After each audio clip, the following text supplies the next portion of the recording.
Welcome, everyone. Welcome to the webinar series tonight, a look ahead at the North Carolina Legislative Short Session. We're very happy you're here to join us. We are very pleased to have with us, my name is Yvonne Brannon. I'm Chair of Public Schools First NC, and our moderator tonight is Lynn Edmonds. Lynn is the Outreach and Engagement Director for Public Schools First NC. Our special guest tonight, we're very pleased to have with us Senator Jay Chaudhuri and Representative Rodney Pierce. Let me just tell you a little bit about Jay. He represents North Carolina Senate District 15, which is a big part in Wake County. He's an attorney and professor of law. He was first appointed to the Senate to fill a vacancy in 2016 when Josh Stein, our governor, resigned to run for North Carolina Attorney General. So that seat, that district, Jay, has a lot of history there of folks who move on to higher office. So we'll have to keep our eye on Jay. He became the first Indian American state legislator. He's been elected to multiple terms since then. He was elected by his colleagues in the Senate in 2019 to serve as the Senate Minority Democratic Whip, the second highest ranking position in the Democratic caucus. He is a strong advocate for public schools as both a parent of public school students himself and a lawmaker who understands how important our public schools are to our healthy community. So welcome, Senator Chaudhuri. I'm so glad you're here. Also, I'm going to go ahead and introduce Rodney right now so we can get straight into the questions and their presentation. Rodney represents North Carolina House District 27. This covers Halifax, Northampton, and Warren counties. He was first elected to the North Carolina House of Representatives in 2024. He's also a parent and a student himself of public schools in the past, and an award-winning social studies teacher and advocate for educational equity. He champions full funding for public schools, protecting voting rights, and expanding economic opportunities for counties like the ones he represents in northeastern North Carolina and rural counties throughout the state who are facing similar issues. We are really proud to have these two very dedicated public servants and public education advocates with us tonight. As I said, we're going to query Jay and Rodney a little bit and try to get their perspective on what's coming up next as the short session starts. Then we're going to save some time at the end for some of your questions. So if you want to kind of be holding those or putting those in the chat, I'm going to monitor those. And when we take a break here towards the end, we'll have a chance for you to ask your questions as well. So with that, thank you again for attending. And Lynn, I will turn it over to you.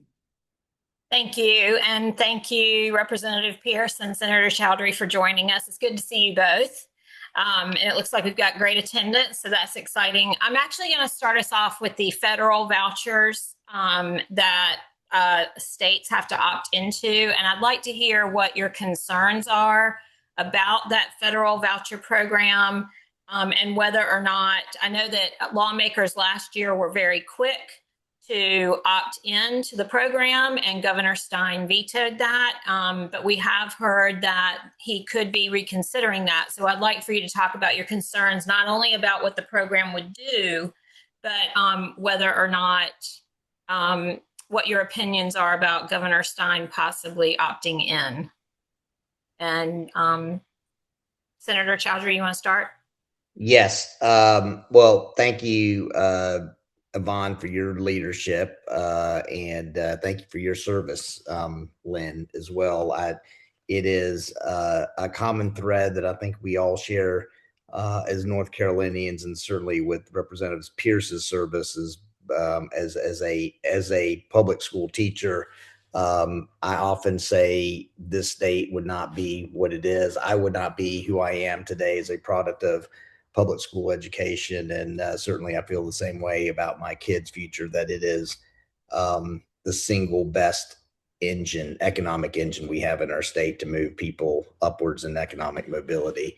Let me begin by answering your question, because I think it's a little bit of a complicated question. So I think just as background, there was federal law that was passed that allowed a federal tax credit program that essentially allowed parents, really high income families, to provide to take a tax credit to deal with additional expenses. I think the argument that I made during the debate of that bill was I had advocated against it because I think on the surface it certainly appeared as though it would be a bill that would drain additional, well, certainly put additional resources to private schools and charter schools, and move additional funding away from public schools. Now, as you mentioned, Lynn, I think the caveat here, and this was part of Governor Stein's veto message, is that we don't know what the rules are. I mean, the rulemaking has not been established by the federal government as to um, who might be able to get tax credit or not. One of the things that I would say to you all is I remain open-minded that this may be a vehicle for which there might be funding that can also be provided to public schools. So I don't want to jump to any conclusions until we see what comes out from the rulemaking process. I mean, until the U.S. Treasury releases its rules, it's uncertain to say whether this is going to hurt or benefit public schools or not. Like I said, on its surface, my conclusion was that I thought it did, and that's why I voted against it. But I think until the rules come out, it's hard to say. And I am one. I'll just conclude by saying this: I do think if there is an opportunity for that to benefit public schools, I mean that should be a conversation that should take place with stakeholders, and we should determine whether there are other avenues for us to find funding for public schools. I don't know if the rulemaking will allow us to do that or not. Thank you. Representative Pierce. Yes, good evening, everyone. Thank you all for having me on yet another webinar on Public Schools First NC. Very happy to be here amongst friends and fellow advocates like my good friend, Senator I do Jay. think it's been a little bit since we've had you. Yeah, so yeah. good to have you back. It's been a little bit. I will say this before I move forward in answering the question. I was appointed to Governor Cooper's Teacher Advisory Committee back in 2021. I was teaching in Nash County. And the only legislator who wrote me a personal note of congratulations was Senator Jay.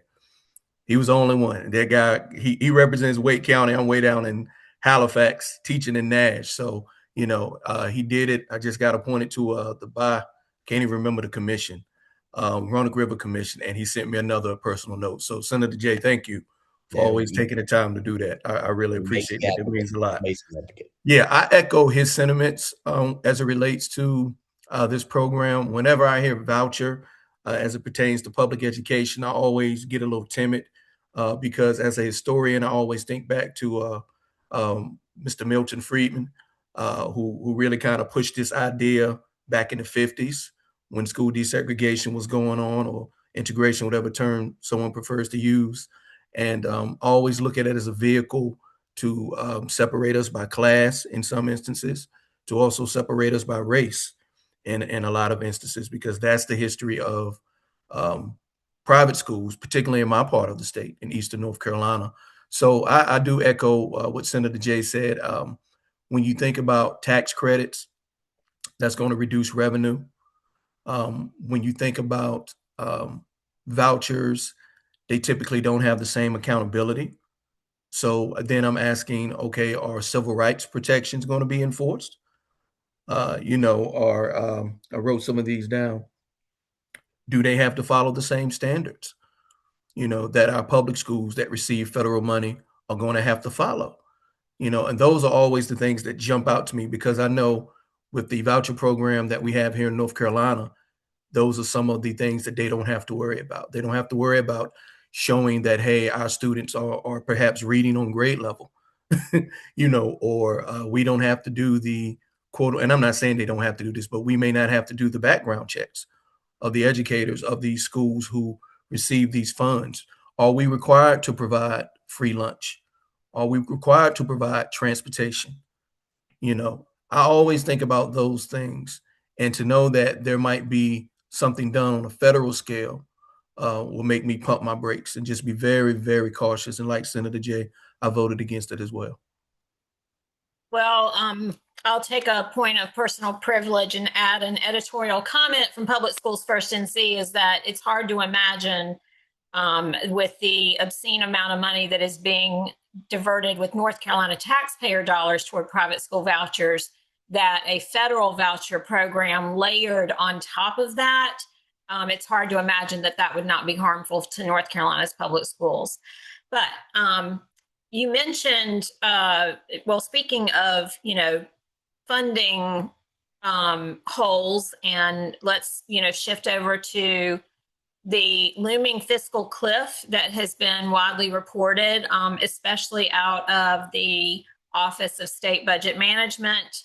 Lots of us have our eyes on that, and we're very concerned. And I'd like for you to both speak on, what you're hearing about that fiscal cliff, what remedies, if any, are being discussed. And this time I'll start with Representative Pierce and then go over to Senator Chaudhuri.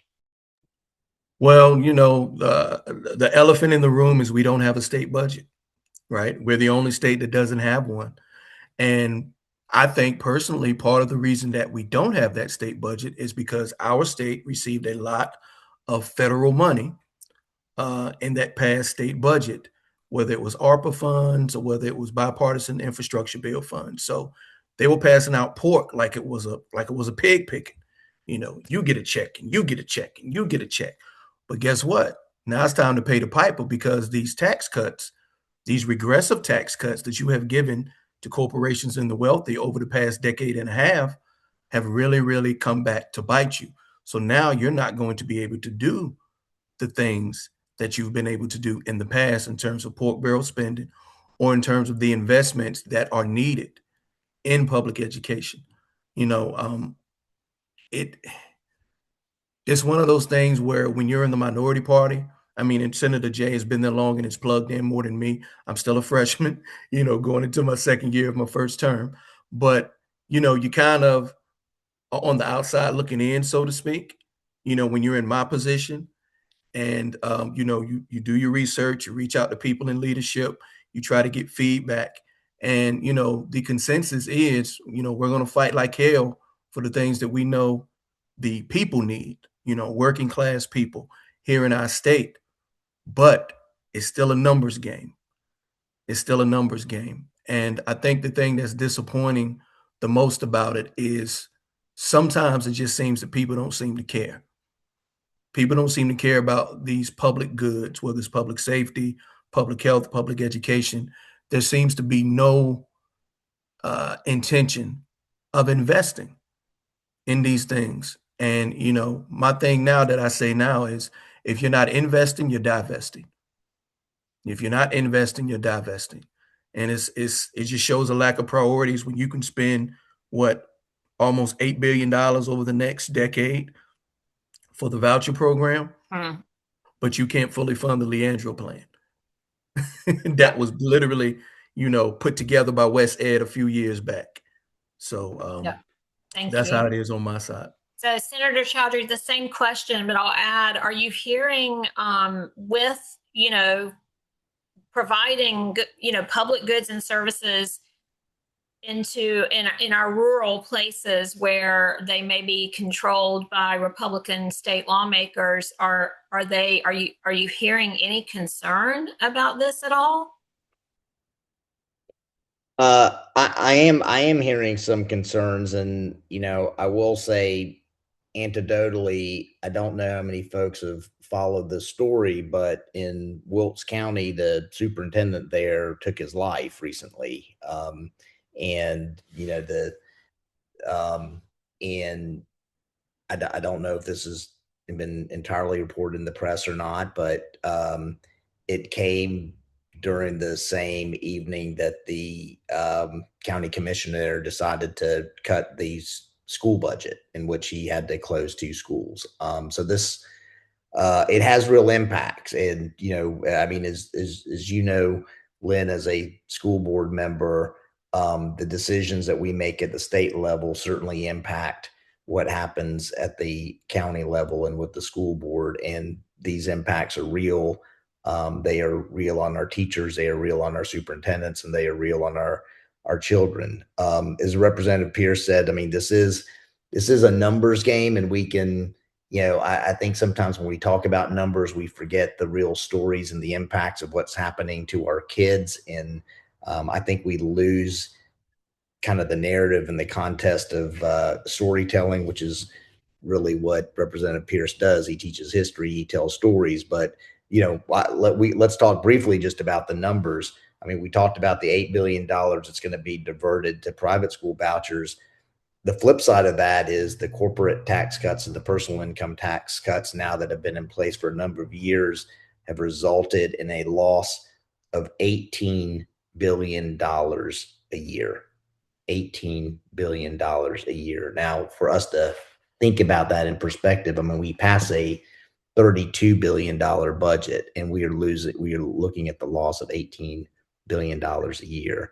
And so, my concern is twofold. I think one, to your point about the fiscal cliff. I mean, I think we're going to see budgetary pressure based on what's happening with the economy and where we are as a country economically, given what is happening in the Middle East. We know that that's going to put downward pressure on cost of goods, which also means that the American consumer is going to scale back and not spend as much. So we're not going to see the revenues come in, I think, as has been projected. So I think we're going to get a revenue projection in a couple of weeks. I'll be very interested in seeing what's going to happen. But two other things to think about. One is Representative Pierce mentioned. I mean, we're the only state in the country that has not passed a budget yet because there are real philosophical differences between the Republican leadership, between the House and the Senate. One, the chamber that I am a member of, leadership has been very clear. They want to continue to see tax cuts. They want to see continued cuts for corporate tax cuts and personal income tax cuts, which to me is just political malpractice given what we see with the economic environment today. And then secondly, which is an issue that's going to impact county commissioners and school board members, is the very loud chatter and discussion about property tax reform and whether they do something to hamstring our local officials on trying to address what the best needs are. I have said over the last couple of years, Yvonne, Brandon has heard me say this. I've often said the most important people we elect in our communities are not your state legislators. They are your school board members and your county commissioners, because you all are the backstop on the funding, the failure to meet our constitutional obligation as a state to make sure that every child has a sound basic education. And if this legislature decides that they push for a constitutional amendment that's going to cap property taxes, I mean, they are doing everything they can to drive us into the ground. I mean, we have to be vigilant in pushing back against this to make sure that our local folks like you, Lynn, have the tools in the toolkit to push back against this. I appreciate that. And you're right. I mean, we can't do it, but just based on our values and care for children, it actually does take real dollars and real resources to achieve those things for students. So thank you. And we have a plan at Public Schools First to try to help educate the public. And I know our friends at the Budget and Tax Center are working on that as well. It's critically important that we all get the word out to the public and make them aware of those discussions. We'll try to lift the mood a little bit. What legislation, if any, passed in 2025 that is supportive of public education or a positive has a positive impact? I can't really think of any, if I'm being honest, other than maybe what Senator Jay was very vocal about in his chamber, and that's the cell phone ban. It really depends on how much you as a teacher, I'll say this, I'm guilty. It depends on how much you as a teacher are going to really enforce it in your classroom, how much your school's leadership is going to really enforce it, how much your district is going to enforce it. It still comes down to, is it going to be enforced by the people who are in those positions to do it? But that's it is a positive, because, there have been studies that have been done that have shown that students stay on task more, complete assignments, and things of that nature now that they don't, necessarily have their phones on them at all times. And there were teachers who, prior to the ban, and this is to not take any credit from Senator Jay or anybody, there were teachers prior to the ban who already had a policy, or districts that already had policy that said, hey, you walk in the classroom, people had the little cell phone thingy on the wall. Hey, remember your number, put your phone in there, and you can get it maybe the last 10 minutes of class or the last 5 minutes of class. And so that's the one thing I can think of that was passed that actually became law that was good. I've been trying to find something all day, and I really haven't been able to. And I'm not trying to sound pessimistic or anything, but No. I really haven't. We kind of predicted the answer to that question, but we wanted to share something with our audience nonetheless. Jay, a little bit different question, but along the same lines. So what do you think, if you could just list a couple of bills, 2 or 3 that had, a continual negative effect? Because we know in recent years there's been a lot, but was there anything in 2025 that stuck out to you as having a harming effect on schools? Yes. No. I mean, let me one say yes. I mean, the cell phone restriction ban was, in my mind, was positive. I will say, as a parent, has made me very unpopular with my kids. And as Representative Pierce had talked about, a lot of teachers already had this in place. What I will tell you is, in my conversations with superintendents, they really have said that once these bans were adopted district wide, it had a real impact on kids' ability to focus on learning. But I want to be very clear. I mean, passing a cell phone ban is not the solution to making sure that our kids are learning and that our teachers have the resources they need to in order to get a sound basic education. So I don't want to mislead ourselves in thinking like this is by any means a solution, given the lack of resources we see that have gone into the school. And to answer your question, we honestly have seen real attacks on public education in 2025. One is we had the changes to the charter school changes that really, from a governance perspective, took away all the oversight and accountability from the State Board of Education and Superintendent Mo Green, because typically that traditionally and by law and arguably by state constitution, it is that department and state board's responsibility to oversee public schools. And last time I checked, charter schools are publicly funded. So that certainly, I think, is an effort. Again, I think Representative Pierce talked about this, really move away from additional oversight and accountability for public dollars that are going to charter schools and in private schools.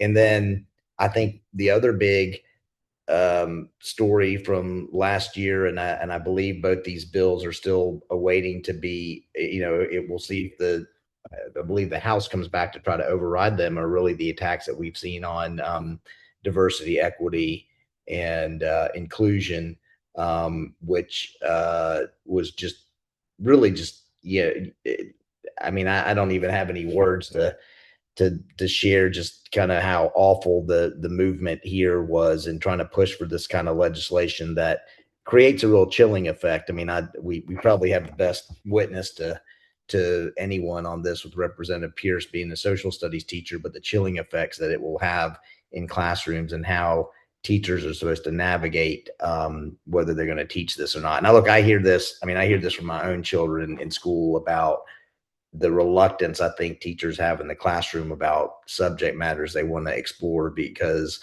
of what we have seen with this focus on eliminating DEI in public education. It is just, to me, it is just one more step that we have seen by the governing majority to try to paint public education in a negative way, and it is just incredibly unfortunate. And in many ways, Representative Spears can speak to this, it is many ways history repeating itself. Not that you asked me, but without question. Representative Pierce, did you want to comment on that? Yes, definitely. And thanks for the alley-oop, Senator Jay. I'll try to slam it home, but I was one of those teachers who found himself in the crosshairs of this whole attack on how history was being taught in our social studies classrooms. I prided myself on knowing my content and being able to always bring in a local angle to the students. So if I'm teaching in Halifax, okay, I need to find what connections to the history content that we're learning at this time were relevant here in this county. You know, America 250 is coming up. So, you know, you ought to have a field day with that, right? Halifax resolves. If I'm in Northampton, if I'm in Warren, if I'm in Nash, if I'm in Wake, let me find those connections. And so one of the things that I loved to do when I was teaching about Reconstruction, which was my very favorite part of American history to teach, was I could go into the Smithsonian archives and I could find the field offices for the Freedmen's Bureau, and I could find transcripts, I could find the records of what were called outrages, which were violent incidents between people in these different districts. And so they were written in cursive. And so the assignment was transcribe the cursive and tell me what happened. And I used to have a ball doing that. I mean, it was so much fun with the kids because they'd be like, oh, he hit him in the head. He hit him in the head with a so-and-so. And I would always tell them, tell me what the result was. Did that person face any sort of justice for what they did? That was always the catch. And now that, you know, you have, now that's somebody, I still feel confident doing that because as someone who helped write the standards a few years ago, I know how to, you know, maneuver and get around it. But if I'm a BT who may not have a good mentor or may not have a mentoring program at all in their school or district, then I may not feel as confident to try to teach that history that I know is important. But I may face some type of vitriol or backlash, not so much from my administrators, because they might be supportive of me doing it, but there may be parents who don't want their child to learn that, you know, and that's what I faced where I taught. I had parents coming at me, you know, and once the parents got to the board members got to the superintendent got to the principal, then it comes down to me. I was very fortunate because I had administrators who told me, as long as you do what we ask you or tell you to do, we have your back. The moment you don't do that, we can't defend you. And so I always made sure that I did what they asked or told me to do. But everybody is not that fortunate. So when I saw the DEI bill, you know, it kind of started off, I guess, as the whole CRT thing through Christopher Rufo, you know, really pushing it hard. And then it kind of died down. And then I saw the DEI stuff coming. I was like, oh boy, here we go again. Here we go again. And a lot of times I think you have to consider the timing with the bills because Senator Jay said it, we're going back in about a month. They're talking about this property tax relief and reform. When you know your party's policies are not popular and leaders of your party are not popular, as we've seen, on the state and federal levels, you got to find that issue to drive people to the polls. And so what's the big thing we're all talking about right now? Lowering cost, right? So let me throw this constitutional amendment on the ballot to make sure people turn out in November so we can get those votes, so we can hold on to the seats that we still have. I mean, that we have now, so we can try to still hold on to those seats. So it'd be very interesting to see if that's something that is brought up again, particularly in the short session, or even if they don't bring it up for a vote, a veto override vote, they just try to keep it in the public discourse so that, you know, it'll be fresh on people's minds. Thank you. It's hard not to comment on all of that, what children are capable of handling and, you know, the fear that they might learn some hard truths.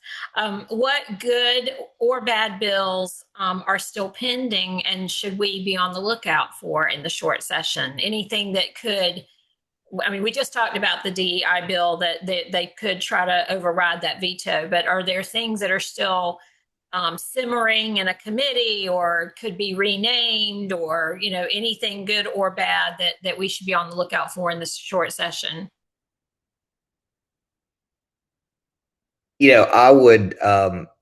I would say from my perspective, let me say one thing about Representative Pearson Reconstruction history, because it was an issue that I had explored, and I commend you, Representative Pierce, because there was a study done of legislatures around the country to look at standards and curriculum, and one of the things that they had identified is actually Reconstruction history is actually not taught much in our American history curriculum.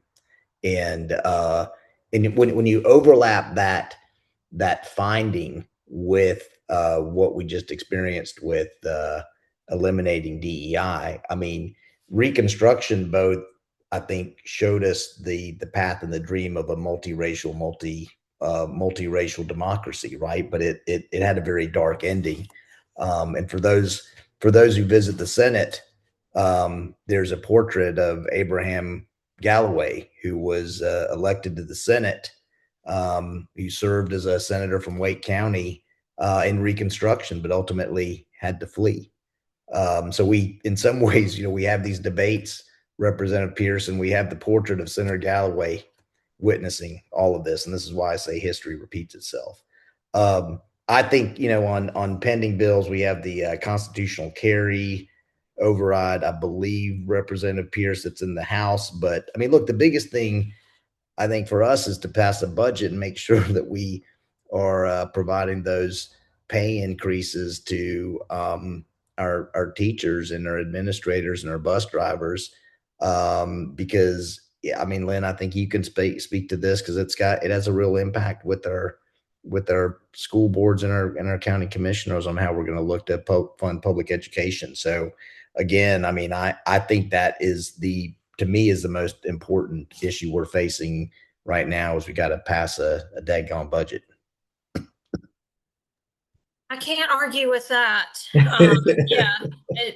We in Wake County are really going into a budget, the most challenging budget cycle in a long time. So I don't want to divert the agenda to that topic, but it really is quite painful. And I'm very aware, we are at Public Schools First, we are very aware of other districts that are making the impossible decision to actually close schools. And that is not, North Carolina deserves so much better. I mean, it's yeah. All right, thank you for that. So as with regard to voucher funding, can we look to anyone to introduce legislation to reduce the amount going to vouchers, and or at least, institute some accountability for how students are learning, or for how the dollars are spent, or I can't speak. Like that? I can't speak to the proceedings in the Senate during the budget process, but there were plenty of amendments that were offered on the floor during the budget debate. And I mean, when you heard the ideas that people were using those voucher funds for, they made perfect sense. I want to say it was Representative Prather out of Buncombe, who's a teacher herself. I think Lindsay said, if we took $40 million out of these voucher funds, we could fund, it's something through the community college. It was a Promise NC. We could fully fund that program. And of course, all the Democrats voted yes, all the Republicans voted no. Representative Logan said we can make sure that every child gets a free school breakfast and lunch. Yes. Every child, regardless of who they are. We can feed every public school student. And that got voted down along party lines. And I cannot remember what Representative Von Hathen proposed as an amendment, but it was something, y'all know Julie. It's always education related.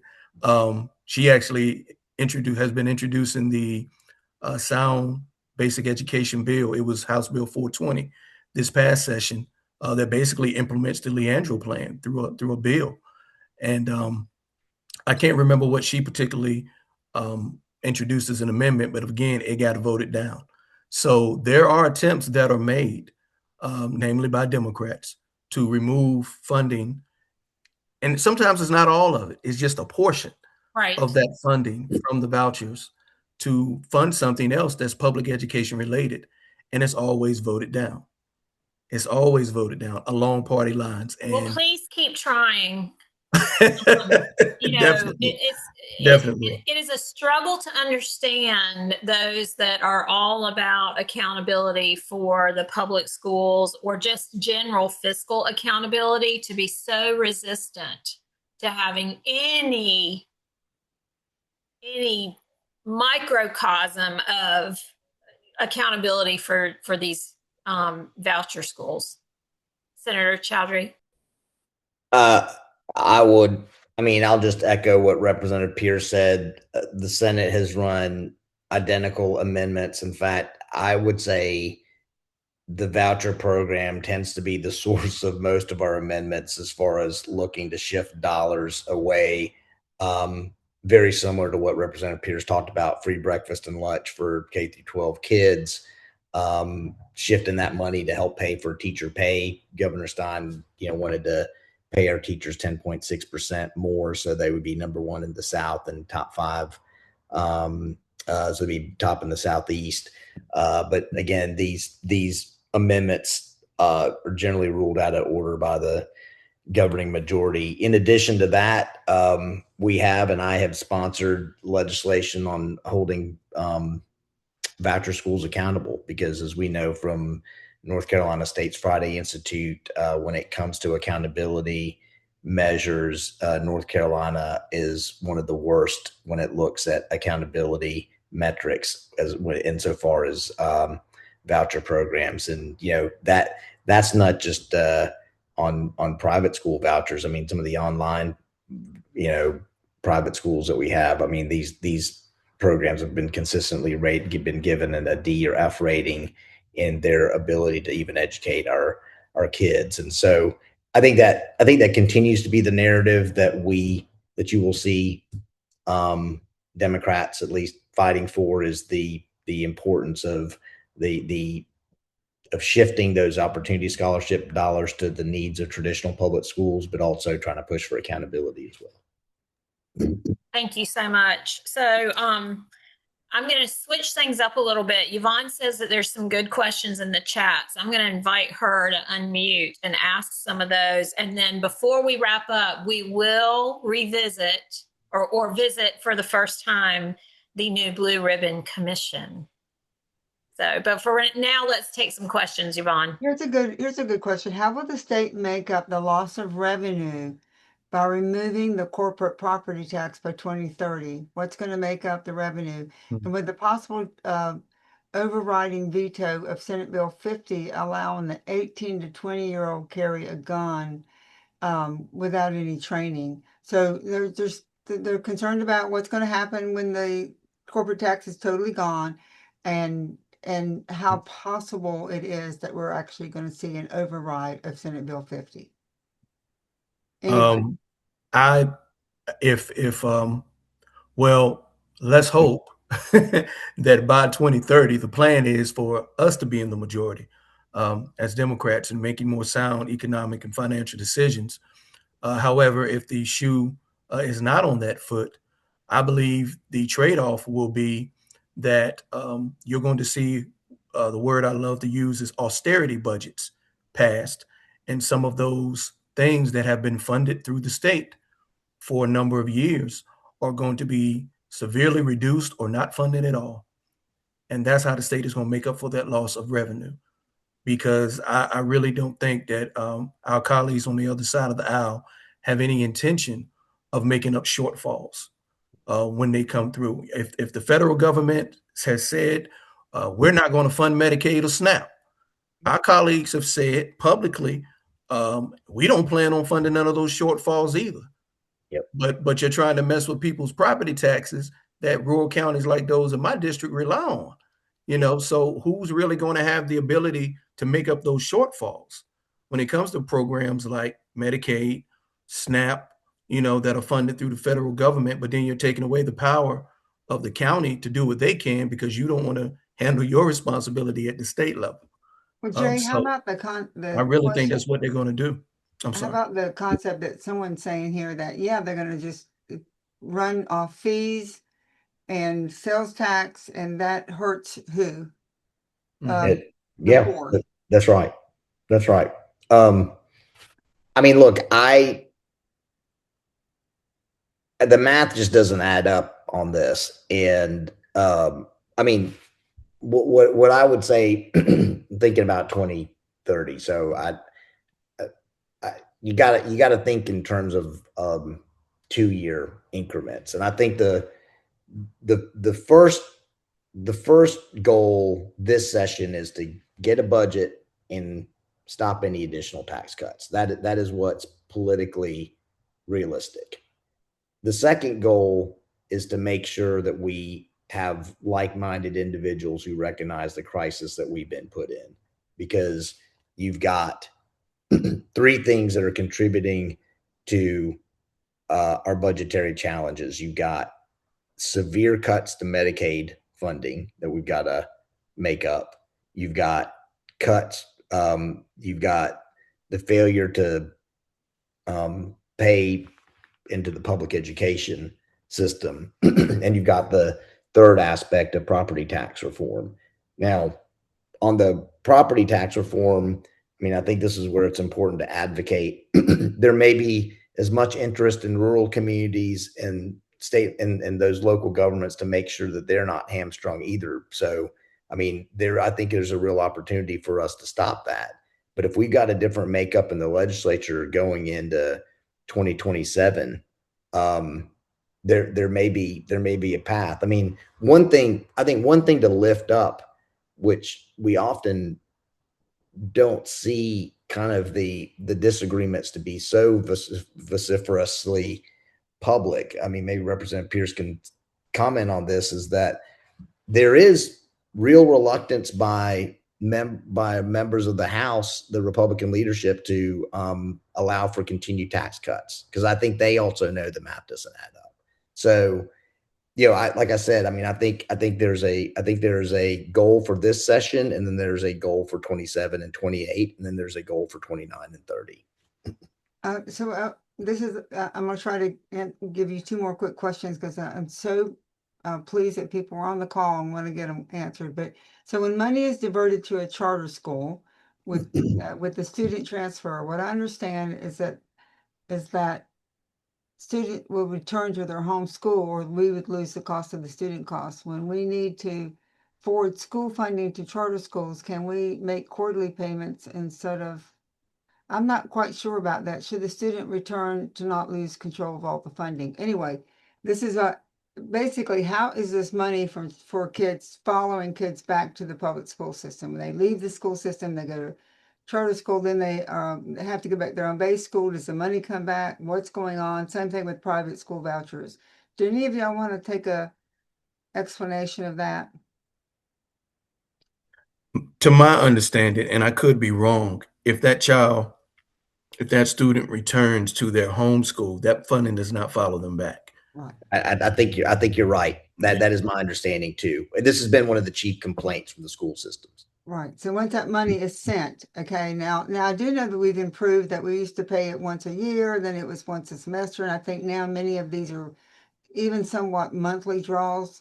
But still, once the money's been allocated, they don't go find it and send it back with a student. But Yvonne, I believe that's up to the district. So the Each district decides for themselves. if they're savvy, monitors that, on a monthly basis. But some districts may not be able to do that. Have the staffing to do it, or the Right, stuff. right. And then one thing that that someone is commenting on is that that the reserve fund for vouchers and the fact that vouchers automatically got an increase this year. Yep. That there is that they got basically 88% increase last year to this year, and then next year They're going from $625 million allocation to $650 million. So they're going to get an additional $50 million this coming school year, 26, 27, 8% increase, with no budget passed, no legislation. That there's a 15-year rule that legislators have put in place to automatically fund vouchers. Is this true? I think the argument has been if those budget commitments are in the budget going forward. So we've actually debated this in our caucus, that they do continue to increase.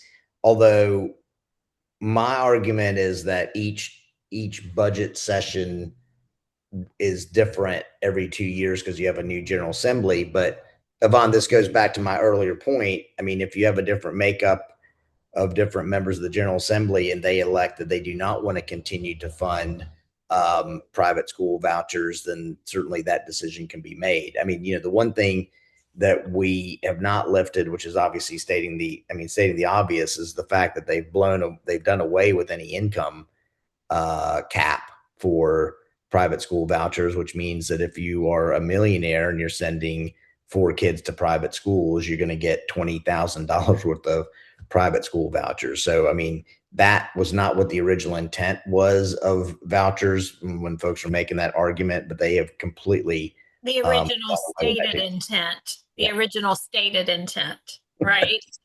Not only Jay, that, but now there's no longer, nothing. no longer the requirement that the child had to attend, I think, a public school the year prior before they get the private school voucher.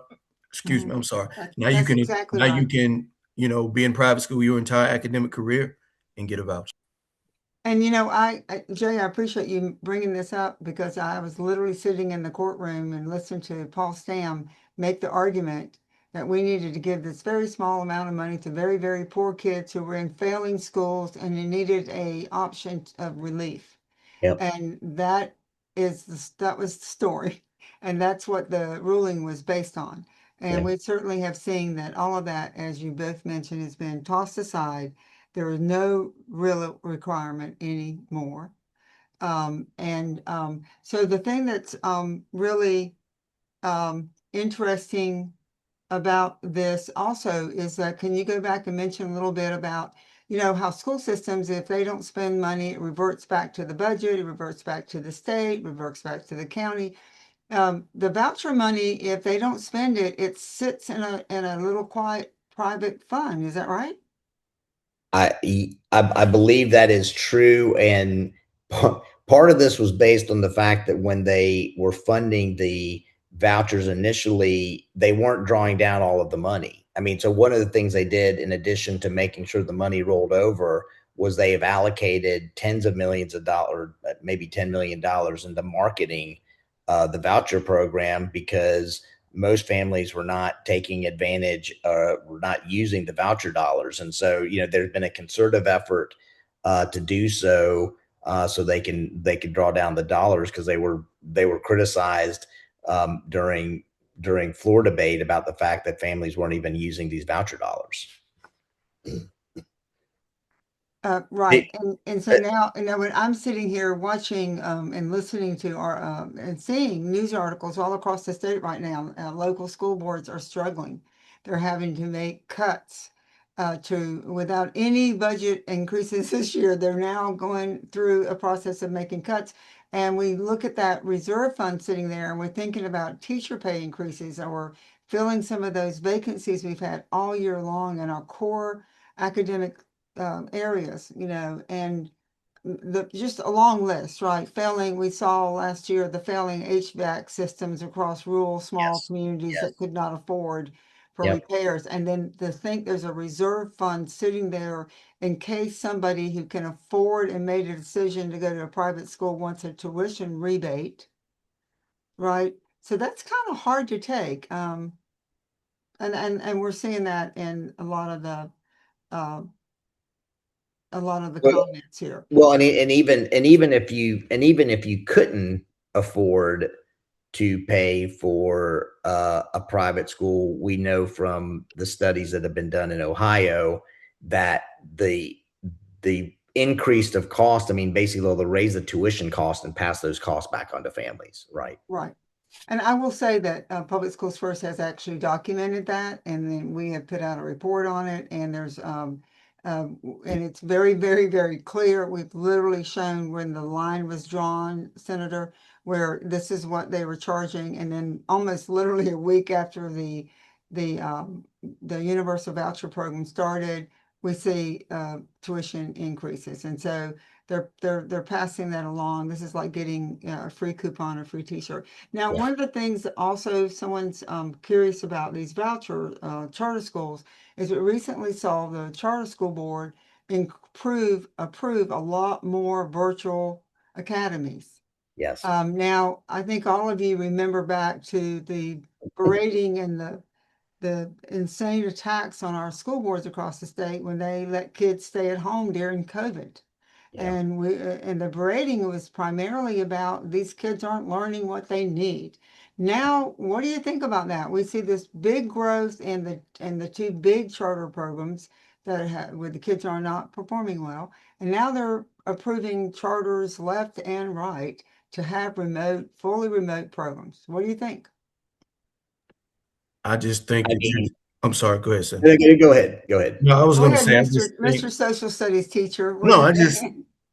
I just think it's part of a bigger overall agenda to weaken public education. You know, what we would call traditional public education, from the charter schools to the vouchers. And again, I have to say this as a disclaimer, quote unquote. I'm not against school choice. You educate your child how you see fit. However, I am against some of the laws that govern school choice. That's what I say now, you know, because I'm in a different I'm in a different seat now, so I have to talk a little differently. But that's literally what I think it is. And what you're seeing is you know, during the years that I really started becoming more politically active and you know, just following politics more, you just saw more and more political pressure or workload put on your traditional public school teachers without those investments that accompany it in terms of teacher pay, in terms of staffing, you know, school support staff, nurses, social workers, counselors, psychologists, all of those things. And so to just give it a more contextual, broad answer, I just think that this is a cumulative long-term plan or effect or impact that you're seeing on the traditional public school systems that educate the majority of our children, you know, and And it does seem in conflict, does it it seems not? it's Like very intentional. I'm sorry. My future NC, I think y'all have heard about that strategic plan that was developed way back when. I mean, Governor Cooper was involved in that and others. And it has a very ambitious goal, right, of having a certain graduation rate and people getting a 2-year and 4-year degrees and certificates, and really moving the labor force qualifications up a notch, making North Carolina vibrant in the South. And so a lot of folks are saying, you know, these virtual academies are not giving kids the rigorous education they need for us to actually meet these goals. And then so there's that. And then one last thing that I'd like for y'all to, maybe, if you don't know the answer, maybe take it up as something you could look into. But one of the complaints we've been hearing about these virtual charter schools is they get the same per pupil expenditure as a child sitting in a brick and mortar school. Now, you've all have kids in school, or you've volunteered in school, you've taught in school, or you're on a school board. So how does that feel in terms of thinking about the budget and educating kids if they're getting the same allocation from the state to run a virtual program versus being sitting in a seat in a building? I mean, let me say this. I was trying to recall when this movement with funding more dollars towards virtual charter schools began, because as you remember, as we all remember, there was actually a cap on enrollment when it first started. And then about 4 or 5 years ago, they removed the cap, and they removed the cap even though the two virtual charter schools had both received a D on their annual school performance. So, this defied. I mean, to your point, Yvonne, this defied two core principles. One, which we actually kind of see with cell phone restrictions, that technology and virtual education can be problematic, which they don't seem to have a problem now allocating millions of dollars to virtual charter schools. And secondly, the accountability that they spend all their time beating up on public school systems, they're not willing to hold. They're literally rewarding failed virtual charter schools by blowing the cap off and allowing parents to enroll their children in virtual charter schools. I mean, this would be like educational malpractice for them to continue to do this. I mean, I love that. I love that. That's exactly. You're an attorney. That's a great term. I'm glad you brought it up. That's how it feels. It feels like we're cheating these children as well. We're cheating the children, and we're cheating the taxpayers Oh, yeah. because they decided to remove the cap. And so I welcome the opportunity to look at what the per pupil expenditure is for this. I mean, this is an entire cottage industry that has basically made its way into North Carolina, much of them operated by for-profit entities and corporations, and we just continue to see the growth of this. Now, if my colleagues who disagreed with me were here, they would say that traditional classrooms are not for everyone. Some kids do better in distant education courses. But my rebuttal to them is, how on earth are you allowing parents to send their kids to virtual charter schools that have consistently received a D as far as annual school performance? I mean, they're clearly not meeting the needs of children. Okay, I'm going to now do a rapid fire because we're running out of time. I've got some just yes, no's really fast, or fill in the blank. How long do you think the short session will last? Anybody? Boy, there's no way to answer that question. I mean, I think there are two theories on this. I think one is, well, we have a lot of changes potentially happening in the Senate, so I think that may dictate how long we last. But I mean, one scenario could be that they come to agreement on the budget and we get out. The other is there's no budget and we get out. So it could be a short session when nothing gets done. I don't know. It's Okay, so that kind of answered the next question is, do you expect to vote on the budget anytime soon? So I think you've kind of answered that. We don't quite know. And then this is from a great educational advocate with the League of Women Voters who works really hard on public education across the state. And she says, do you have any recommendations on how the public can effectively allocate for funding? What can we do? And I think that is a sincere question that we all ask ourselves. And your thoughts as sitting in the seats in the legislature, what advice can you give us? I was trying to answer that question, then another one came through. I was trying to type in an answer. What I would say is, if you're on this webinar, this is a great place to start. Public Schools First NC was one of the groups that I started following when I was in the classroom teaching, before I even thought about running for office. And it was through reading the stuff that they were putting out that I learned more about the public education system, the things that I didn't know in terms of what was happening in the classroom. And then I started following colleagues like, I got to give my good friend Christopher Nordstrom a shout out at the North Carolina Justice Center. Just learning those intricacies when it comes to public education, talking to people who are retired, talking to retired teachers, retired administrators in your area, going to your school board meetings, holding meetings with like-minded people and strategizing, making sure your legislator knows that you are watching them and that you are watching their votes, staying in contact with them. There are a lot of different things that you can do, but I think the most important thing is making sure that you are educated on the issues in general, and then finding your passion issue, because you don't want to stretch yourself too thin, but finding whatever your passion issue is and going hard on that. For me, because I was a social studies teacher, it was about having an equitable curriculum that made students feel seen, regardless of their racial or ethnic background.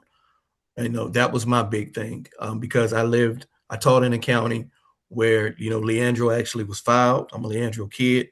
So there was that aspect of it. And then I taught in a county where, the main three racial groups were African Americans, white Caucasians, and American Indians. So I had to make sure that my content reflected the children that I was teaching.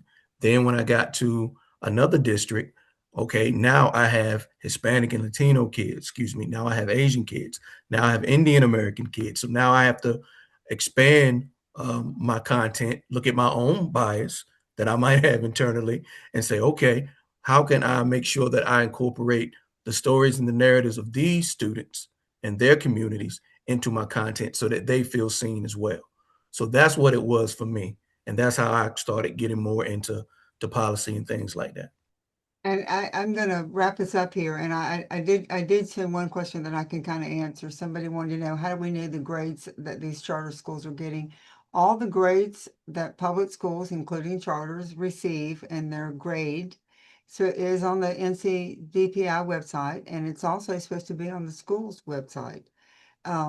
So if you can't find it, shoot us an email and we'll help you find that. But that grading system, those grades are posted with the North Carolina Department of Public Instruction.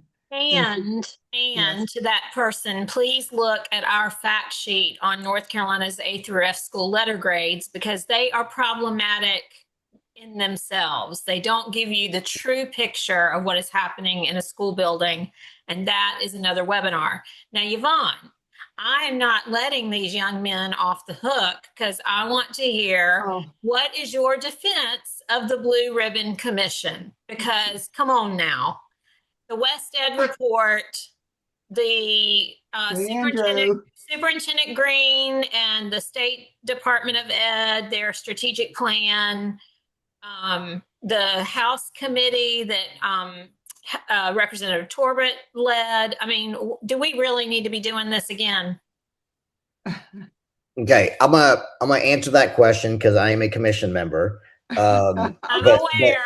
Okay, but before I answer that question, let me just say one thing on advocacy, because to me, in my time in the Senate, kind of remains the best example of where we're able to get something done. But it was really around playing defense, because we're still playing defense in today's political world. But that was a classroom chaos issue, which we were all involved in. And it was a 1-year campaign. I remember it was personal to me because I was at my son's elementary school, and I had an art teacher literally come up to me in tears saying she was going to lose her job. And because just as background for folks here, Republicans, the governing majority, said that it was an unfunded mandate. So they were basically going to make cuts to K-3 art teachers, physical education, music teachers, right? PE teachers.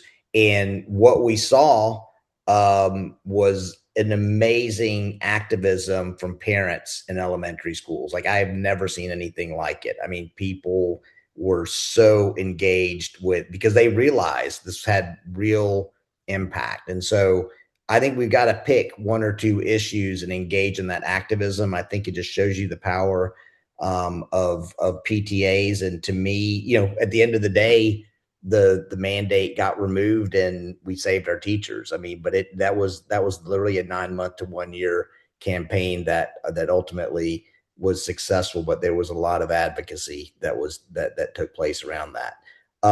Okay, let me answer the question about the Blue Ribbon Commission. So yes, I agree with the argument that we have a lot of commissions and a lot of studies. We've got the West End studies. Like, we know what we need to do. What I would say is I see the commission as an opportunity to look at other, I would say, medium to longer term education solutions where there's an opportunity to bring the business community on board with this, number one.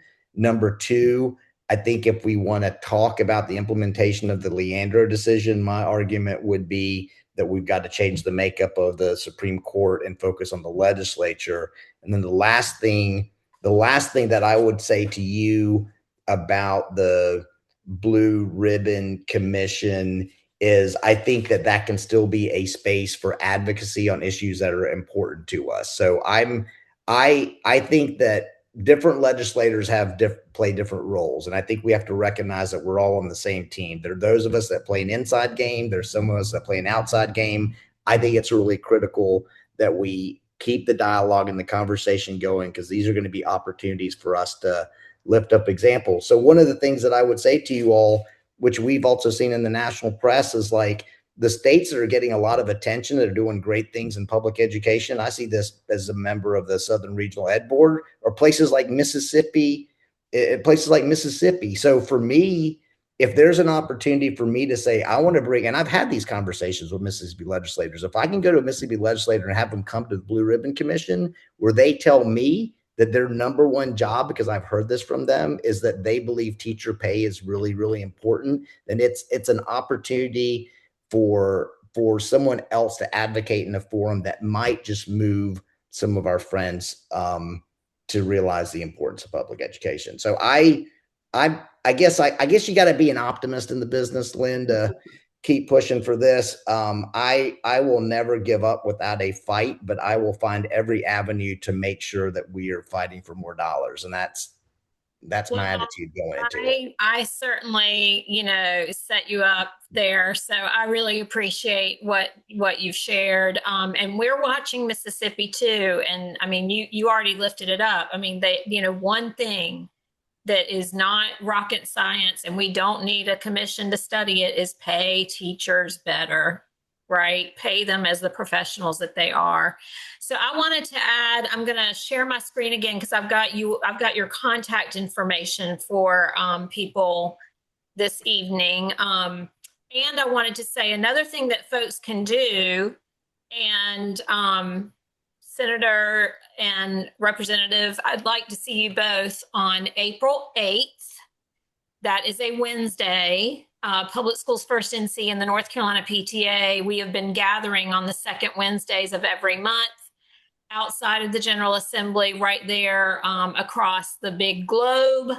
And we'll be out there on the lawn. But we've got a professor from Western Carolina University who is an educator's educator.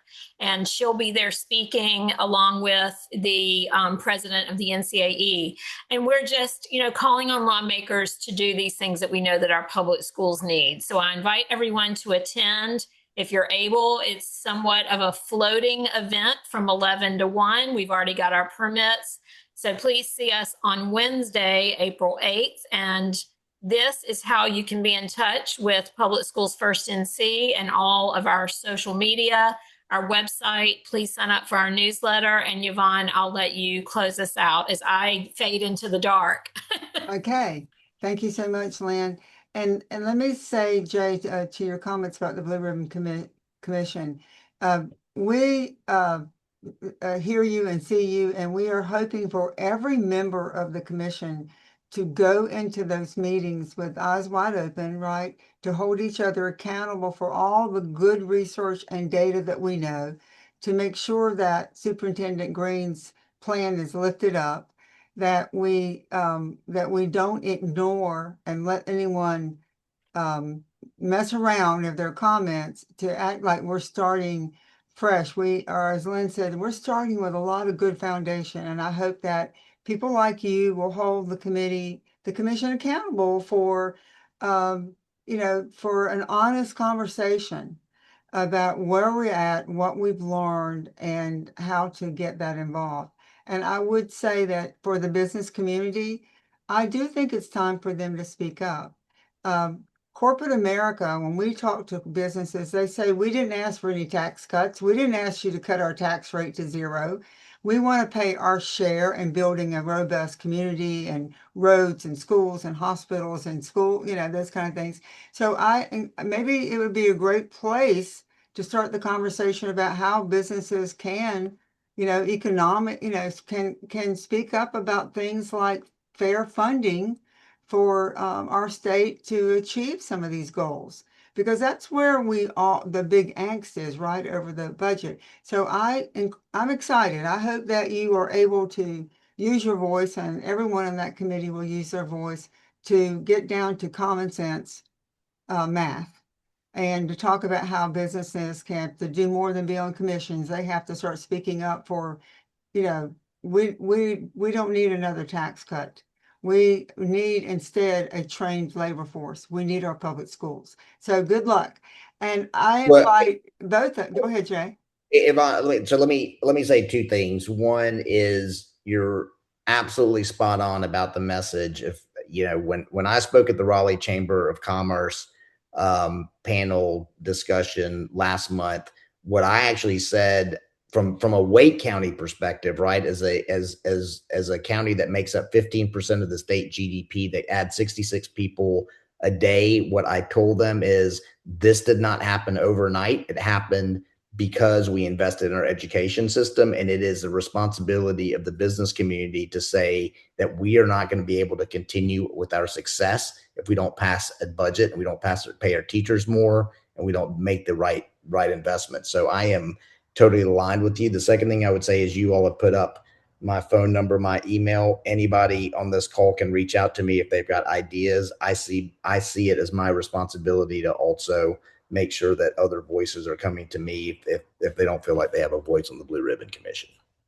And in the last sentence, you guys have done a really great job. I appreciate your knowledge. I appreciate your being very candid and very open with your responses. I think the public appreciates that. And you may just have to come back in a couple months and do a recap, and let Lynn kind of figure out and quiz you on what you actually got accomplished over the short session. Okay. But thank you both very much for sharing your Yes, time. thank you so much. We appreciate it, and thank you, Lynn. And to everyone, good night. And we'll be sending this recording out, and we'll also include the contact information for our presenters. So good night, and thank you all.